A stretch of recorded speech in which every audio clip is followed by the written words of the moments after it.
Om Swastiastu. Hari ini kita akan belajar tentang perkembangbiakan dari hewan lagi, yaitu perkembangbiakan. Kemarin kita belajar tentang perkembangbiakan hewannya secara vegetatif. Hari ini kita akan belajar tentang perkembangan biakan hewan secara generatif. Nah, apa itu perkembangbiakan secara generatif? Perkembangbiakan secara generatif itu adalah perkembangbiakan secara kawin. Nah, terjadi pembuahan yaitu peluburan sel kelamin jantan atau sperma dengan sel kelamin betina atau ovum atau sel telur. Nah, itulah terjadinya perkawinan. Nah, selanjutnya individu yang dihasilkan memiliki sifat perpaduan dari kedua induknya atau dua pasangannya. Itulah perkembangbiakan secara generatif. Nah, kali ini kita akan membahas tentang perkembangbiakan secara generatif. Ada 3 jenis perkembangbiakan secara generatif. Nah, yang pertama itu namanya ovipar atau bertelur. Yang kedua namanya vivipar atau melahirkan. Yang ketiga namanya ovovivipar atau bertelur dan melahirkan. Itu adalah 3 jenis perkembangbiakan secara generatif.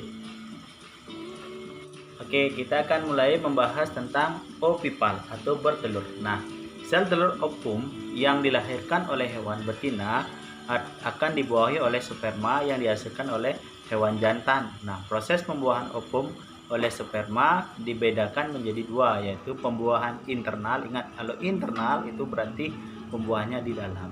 Namanya eksternal lagi satu. Nah, pembuahan internal ini terjadi pada tubuh induk betina. Contohnya itu pada hewan ayam dan bebek. Nah, maka pembuahannya itu terjadi dalam badannya si betina. Yang selanjutnya yaitu adalah pembuahan eksternal. Nah, pembuahan terjadi di luar tubuh induk betina. Contohnya itu adalah ketika terjadi di luar induk dari betina. Nah, contohnya itu adalah katak dan ikan. Ketika kalian mengetahui hewan-hewannya yang merupakan berkembangbiak secara ovipar, berarti ayah akan menerangkan ciri-ciri hewan dari yang berkembangbiak menggunakan atau dengan cara ovipar. Yaitu pertama, tidak memiliki daun telinga, umumnya mengerami telurnya hingga menetas, tidak menyusui anaknya. Itulah ciri-ciri hewan yang berkembangbiak secara ovipar. Nah, sekarang kita menuju ke perkembangbiakan generatif yang kedua bagi hewan, yang namanya adalah vivipar atau melahirkan. Hewan yang melahirkan adalah bangsa mamalia. Di sini bangsa mamalia ya. Hewan betina menghasilkan sel telur, itu udah pasti.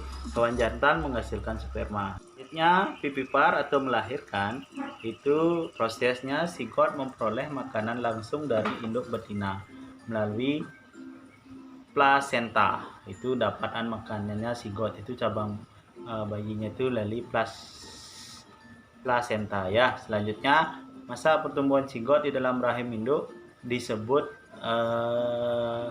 masa bunting atau masa hamil. Setelah lahir, bayi mamalia menyusui induknya untuk mendapatkan tambahan asumsi makanan. Itulah penjelasan tentang vivipar. Nah, sini ayah akan ngasih tahu ini adalah contoh hewan yang berkembangbiak secara vivipar. Selain ada kucing, ada anjing, itu banyak lagi contoh-contohnya ya. Ini ada binatang kanggur. Nah, selanjutnya ayah akan membicarakan atau membahas tentang ovovivipar atau bertelur melahirkan. Embrio tumbuh menjadi janin. Nah, selanjutnya janin dilahirkan dari induk betina. Nah, perbedaan hewan ovovivipar dengan vivipar adalah sumber makanan atau embrio. Pada hewan ovovivipar, cadangan makanan berasal dari telur, sedangkan pada hewan vivipar, makanan berasal dari induk betina. Nah, contoh hewan ovovivipar adalah ular boa, kadar, dan cucut pasir. Nah, itu contoh-contoh hewan yang berkembangbiak menggunakan sistem generatif ovovivipar. Itu itulah pembelajaran IPA-nya, pembelajaran 2 di subtema 2 tentang perkembangbiakan hewan serta guna petik. Oke, kita akan lanjut lagi ke bahasa Indonesia, ya kan? Nah, di bahasa Indonesia kali ini kita akan belajar tentang menyimpulkan dari suatu film atau video yang didengar, atau menyimpulkan sesuatu yang didengar atau yang ditonton. Nah, ntar ayah akan kasih sebuah video tentang perkembangbiakan kalajengking, itu kalian membuat kesimpulannya. Berarti hari ini kalian akan ada 2 tugas, yaitu IPA-nya dan bahasa Indonesia-nya. Nah, tugasnya itu silakan ditunggu di Google Classroom untuk IPA dan bahasa Indonesia-nya. Nah, sekian dari ayah. Untuk bahasa Indonesia kita akan membuat kesimpulan dari apa yang kalian tonton. Sekian dari ayah. Saya tutup dengan Pratama Santi. Ingat, tetap jadi pribadi yang lebih disiplin dan cerdas. Sekian dari ayah. Saya tutup dengan Pratama Santi. Om Santi Santi Santi.